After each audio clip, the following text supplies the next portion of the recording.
Broadcasting live from the Subaru of Gwinnett studio inside the Sonesta Gwinnett Place Atlanta Hotel. It's time for Gwinnett Business Radio. And hello again, everybody, and welcome to Gwinnett Business Radio. We're broadcasting live from the Subaru of Gwinnett studio in the beautiful Sonesta Gwinnett Place Atlanta Hotel. I am merely Mike Samet alongside the wonderful Stephen Julian. Good morning, Stephen. Good morning. I was giving you kudos for doing a great introduction. We've got a little toy here for you to play with. Oh, is that picking up okay? That picks it up. Yeah. So that's what we have to do. And I said, Stephen, we don't have to use the bell. It's only when we make a good point we could hit the bell. Actually, I was waiting for you to say award-winning. Oh, I got you. Okay, put Gwinnett the toy Business away. All right, sorry. We do have some guests here that are wondering what the heck they got. Our show is a lot more than just Yeah. us ringing a bell. You're wondering what you got yourself into right now. Larry Roemer and Ricky Moore are here with Forrestall CPAs. They serve the Gwinnett County area and, of course, areas all over the place. And very timely that they are here now with everything going on with the PPP. Right. And we'll explain what that is. And the hardships going on right now with businesses. And, Mike, over 6 years, we've interviewed lots of different CPA firms. There are a lot of great CPAs that do a lot of great work, but the reason that Forrestall is here right now, and we try to make our shows timeless, but not only do they do normal work, they've really kind of taken the lead on some of this PPP stuff, and we want to get into that. It is a timely show, and this will be a timeless show because everybody will remember where they were during the midst of PPP and coronavirus and all that stuff. All right, Ricky and Larry, welcome to the program. Glad to have you here. Yeah, thank you for having us. Good morning. Thank you. Before we go into the timeliness of the PPP and so forth, let's talk about the CPA firm, Forrestall CPAs. Give us a brief overview of what you guys do. Yeah, so once again, thank you for having us. Forrestall CPAs was founded in 1978 by John Forrestall. It is one of the longest-lasting CPA firms as to date in North Georgia, and we're serving mostly the Gwinnett and Hall County areas, but we do have clients that are all over the world, some national clients and global clients as well.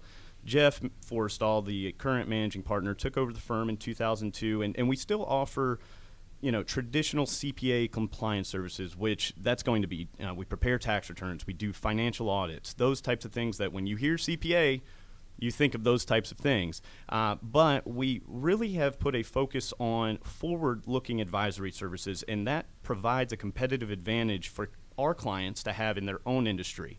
And that's something that's hard for small to medium-sized businesses to find. So when you say forward-looking advisory services, that could mean a whole lot of things.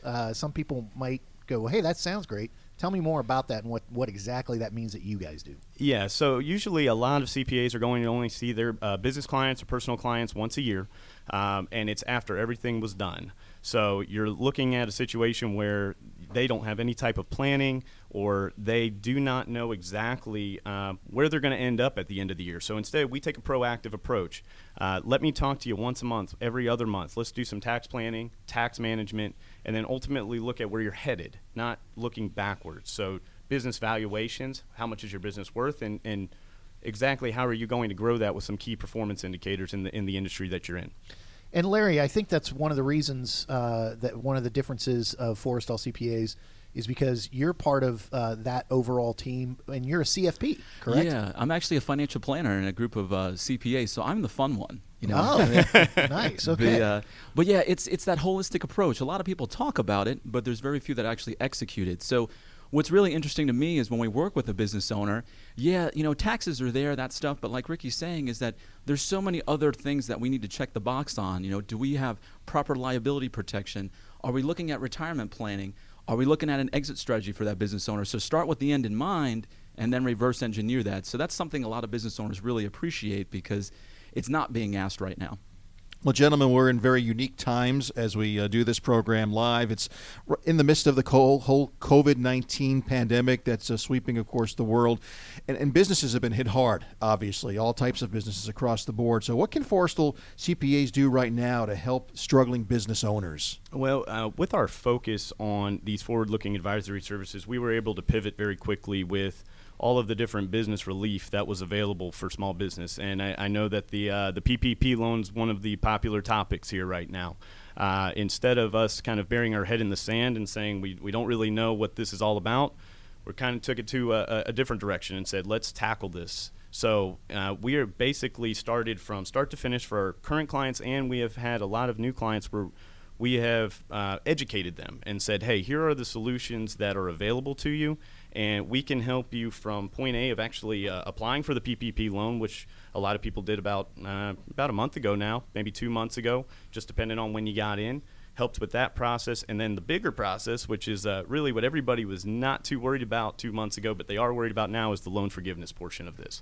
Those types of services of being able to ensure that whatever money was received, that you're compliantly doing what you need to do, and also making sure that you're keeping people employed, because that's what this program's all about. And one of the ways you guys did that was you actually have some webinars that you did live and are also still available on your website. Talk a little bit about what you did that is still available for people to check out. Yeah, what we realized, and no business is staffed properly to take 100% of their clients contacting them right away, and that's really what happened in this craziness of COVID-19.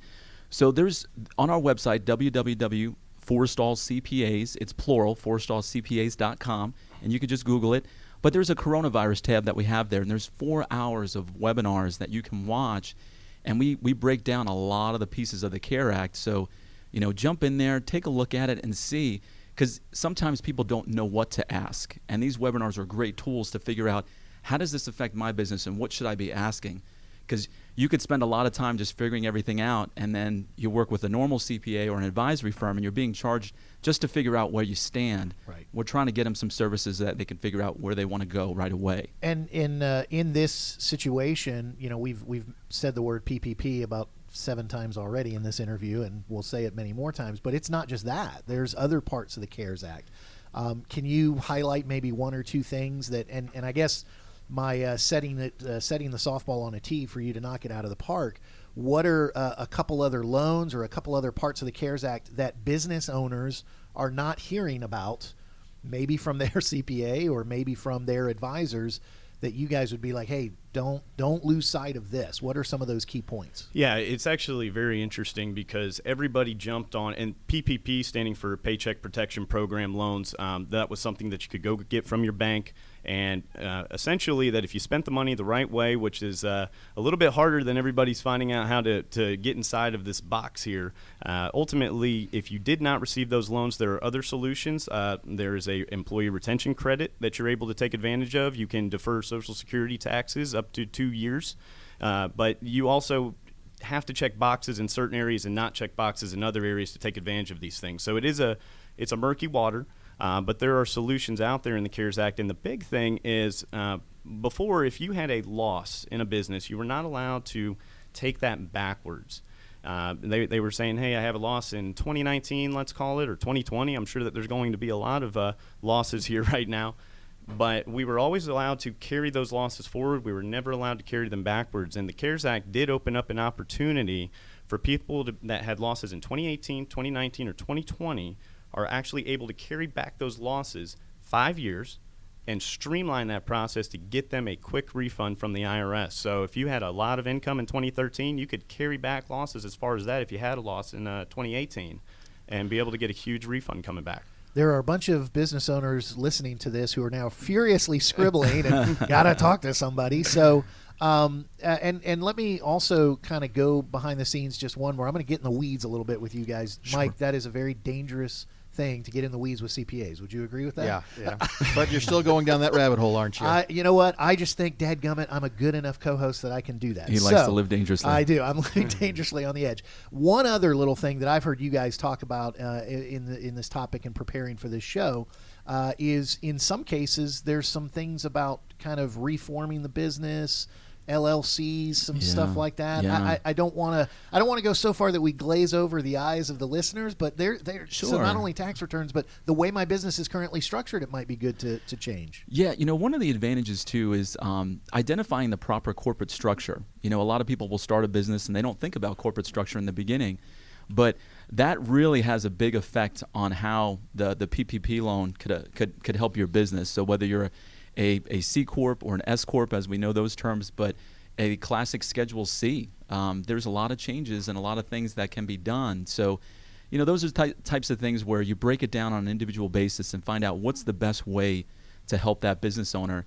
one of the things I was going to mention, Ricky had mentioned the tax credits. So there's the PPP loan, there's the EIDL loan, tax credits, and then there's that net operating loss carryback. But just traditional unemployment for business owners, that was never something a business owner was allowed to do before. You could file unemployment as a business owner and receive benefits. That's something that's helping a lot of people right now. They're taking advantage of that.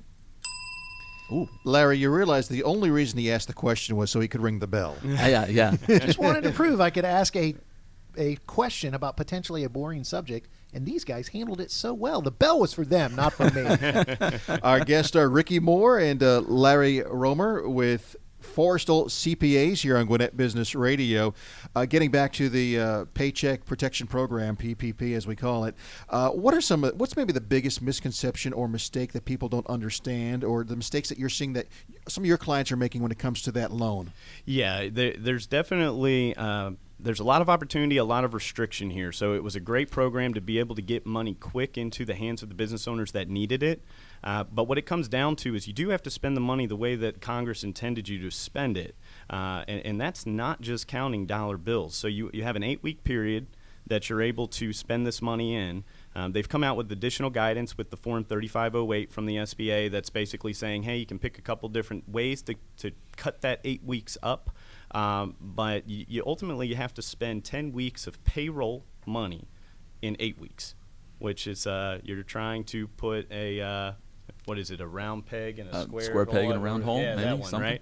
right? So ultimately, it was a little more challenging than people thought, because you also have to make sure that your employee count is something that is going to remain constant, or on an average basis, it's going to fit a certain baseline, and you get to pick that baseline.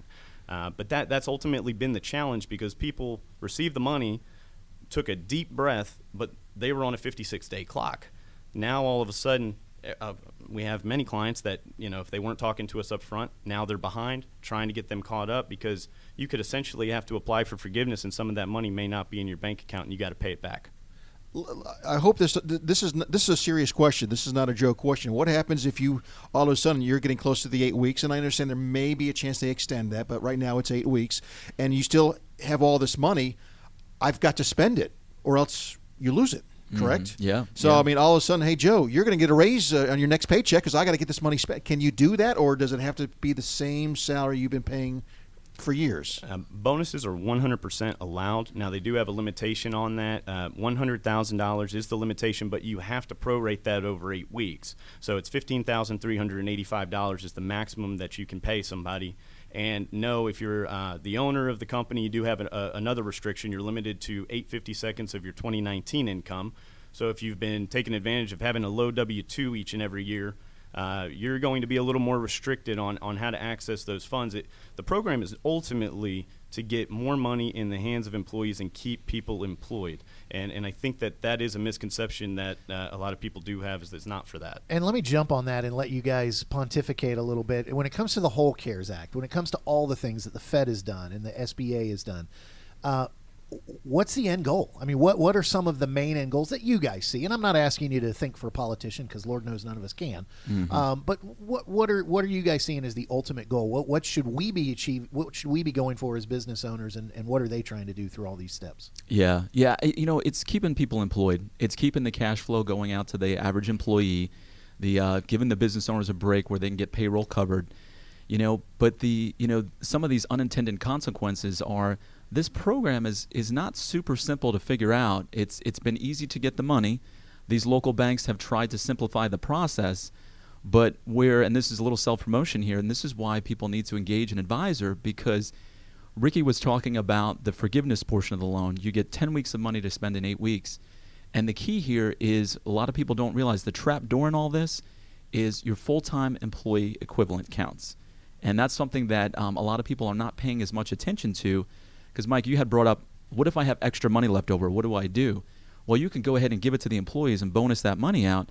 But if your FTE count, if your full-time employee equivalent count is not set up properly, that loan is no longer forgivable. It may be 80% forgivable, 75% forgivable. So those are the types of things where you need to sit down. I'm going to brag on Ricky a little bit, because he created a calculator to try and help. So it's an Excel spreadsheet.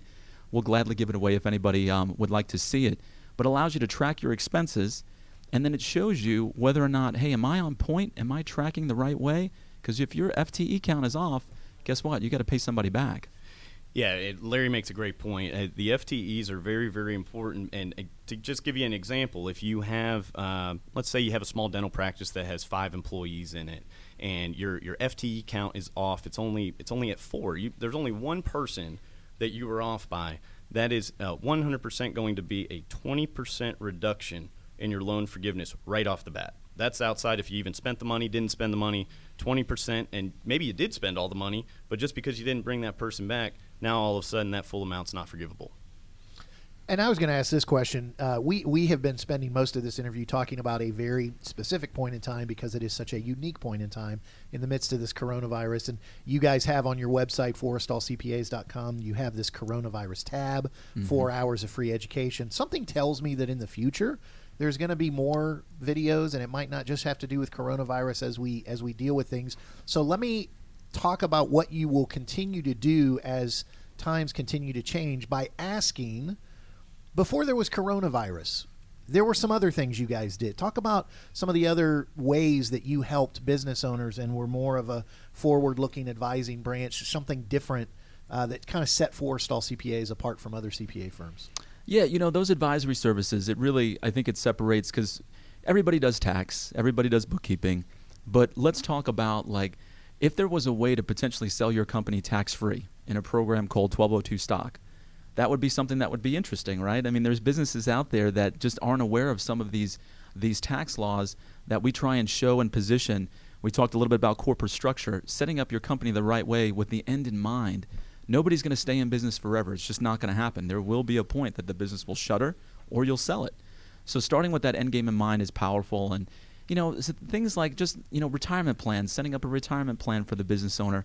They think that they're going to be able to sell the business for $10 million. And Ricky, as a accredited business valuator, will show you that a lot of businesses sell for maybe 1 times cash flow if they're lucky.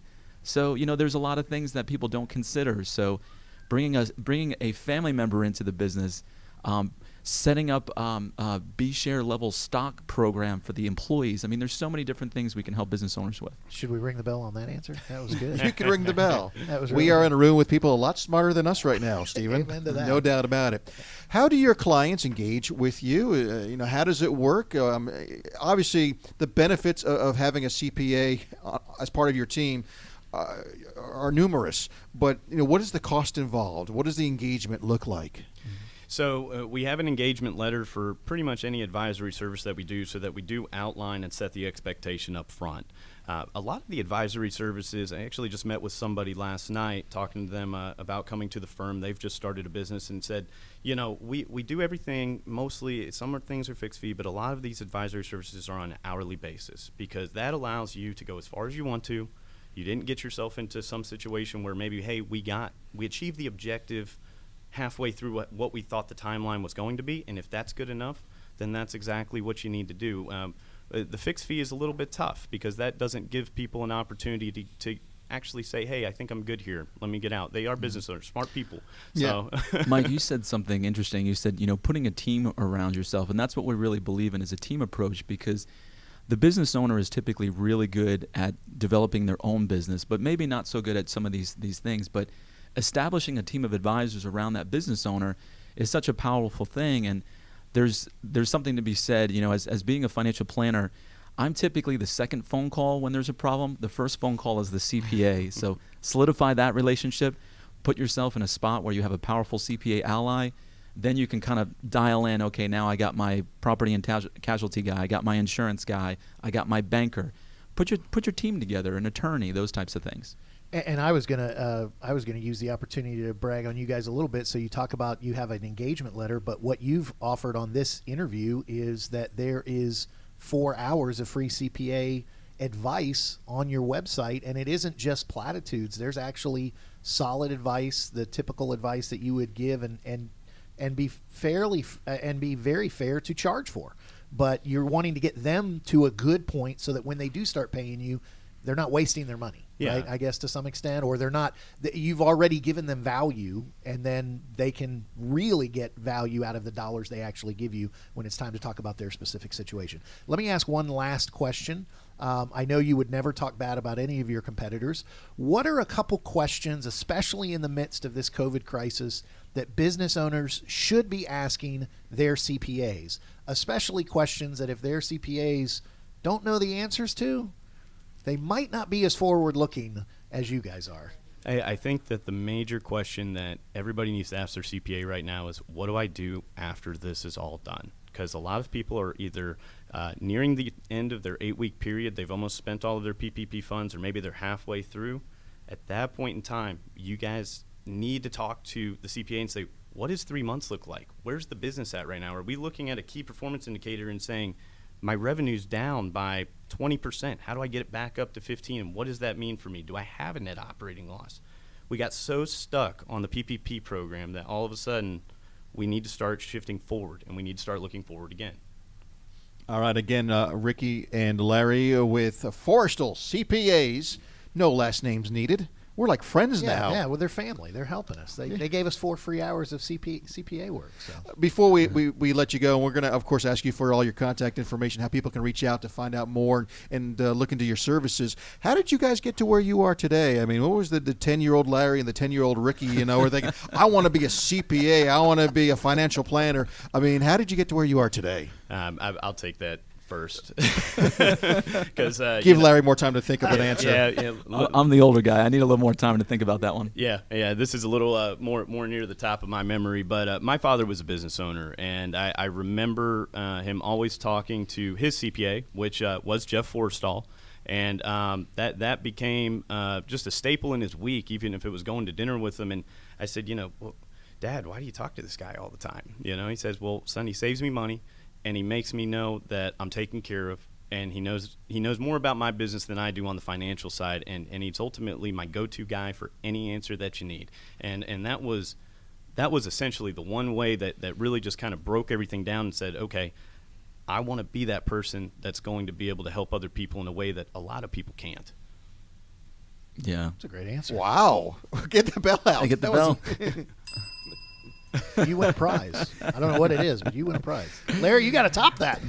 So I don't know how. It's mine is a little bit. It's almost exactly the opposite. My father worked for Citibank for 40 years and was the traditional get a good education, get a job, and get a good stable company, and then do that. And as we have seen, through I lived through the we had the financial crisis 2008, go back to 2000, the tech bubble there. And what I learned is actually being on the business owner side is, one, a lot more fun, but two, there's so much more things that we can do. There's a lot of ways that we can help people, and I think with Did you just say being on the business owner side is a lot more fun? I don't know. Some people might disagree. But I know what you're saying. But yeah, it's a lot of work. It is. I like being able to control my own destiny. I think every business owner that's listening here is in that boat too. Is that I am much more comfortable knowing that I'm responsible for my future than a large corporation. And it's great because we have employees and we try and protect them. But the folks that get out there and kind of carve it out themselves, it's a lot of fun working with those people. Capitalism rocks. I just love talking to business owners. For those that would like to find out more, look into your services with Forrestall CPAs and maybe even have a conversation with you guys. What would you recommend they do? Yeah, so reach out to us, www.forrestallcpas.com. Our phone number is 770-945-8328. You can just jump on our website. You can send us a message. I think, the first thing I would tell everybody is, if you have an existing advisor, ask those questions. What's the next steps? Am I prepared? I'm going to tell everybody right now, the big thing is if you did get a PPP loan, you really need to sit down and start to examine your forgiveness file that you're going to present to your banker. So if you're 6 weeks in, 7 weeks in, the big issue is sometimes there's not enough time to try and fix some of the things that maybe weren't done properly in the beginning. So take a breath, take a look, and have that conversation. We're here. We can help you with that. A lot of times, Ricky and Jeff and a lot of the CPAs, the initial consultation, the first 20, 30 minutes, they don't charge for that stuff. So it's, if you want to call in and talk to somebody, we'll be there. We'll help out. But like Steven said, really watch those webinars because if you're starting from ground zero and you don't know what you don't know, which that's an expression I use a lot, and I'm in that boat too, there are times where you just need to do your own due diligence first before you start paying for advice. Yeah, and excuse me. And we are going to continue to do webinars because the PPP program, the whole CARES Act, is constantly changing. We found that it's a lot easier to educate people with these webinars. They can watch it on their own time, or they can watch it live when we record it. Ultimately, stay posted on it because it actually, Larry, I think you told me that they just passed something new already last night. Yeah. So it is ever flowing, constantly changing. Yes. Yeah. And if I can be their marketing rep for just 1/2 second, just to confirm with everybody, Forrestall is spelled Forrestall CPAS.com. So 2 R's, 2 L's in Forrestall. ForrestallCPAs.com. Gentlemen, thank you very much for coming by. It's Thank great you. to meet you, and great advice. I mean, there's so much more we could talk for hours. I know I had many more questions, but I'd rather, they say, leave it where they want more. They need to give you a call. And Thank you. Go to that coronavirus tab. Yeah. Yeah. I like Appreciate it. Mike, Steven, thank you so much. Yeah, really thank you. appreciate it. We Absolutely. appreciate it. All right, Mike, get the bell ready. No, you've already overused the bell. What? Because you've used it How so is many that times it doesn't have possible? the effectiveness No, anymore. I disagree. You can't use it 5-6 times a I show. completely disagree. It's your fault. You got it. Love. I love that bell. And love is what makes a Subaru a Subaru. Get big savings and enjoy their hassle-free experience. Subaru of Gwinnett, where people sell cars. Visit SubaruofGwinnett.com and join their family today. Come in and see the difference if you're already a Subaruist or you love the Subaru of Gwinnett studios that we do our show from. Then follow Subaru of Gwinnett's Facebook page for the latest Subaru offers, news, and community events. Subaru's got to get one. Absolutely. Yeah, That's what I said. We can't do what we do without Subaru. So our thanks to all the great folks at Subaru We can't of do Gwinnett. what we do without Subaru. I Hold on. like that. Yeah, it rhymes. Hashtag. I was a poet, didn't know it. All right, want to thank all of our listeners, our producer JJ as well, Amanda for all her marketing guru. A reminder that we are on all of your social media apps, Facebook, Instagram, LinkedIn, Twitter, and also you can find us on your favorite podcast app, whether it's Apple iTunes, iHeartRadio, Stitcher, Deezer, TuneIn. I've got a whole list I could read, but I'm not going to. We're on your favorite podcast app. Be sure to check us out there. Always go to BusinessRadioX.com, select the Gwinnett Studio, and you can find our show there as well, our entire archives. Don't ring the bell, Stephen. We have to get rid. Love you, Mike. See what happens? You get the guy a new toy. I love it. All right, for Stephen, I'm Mike. Thanks for listening. We'll see you next time here on Gwinnett Business Radio.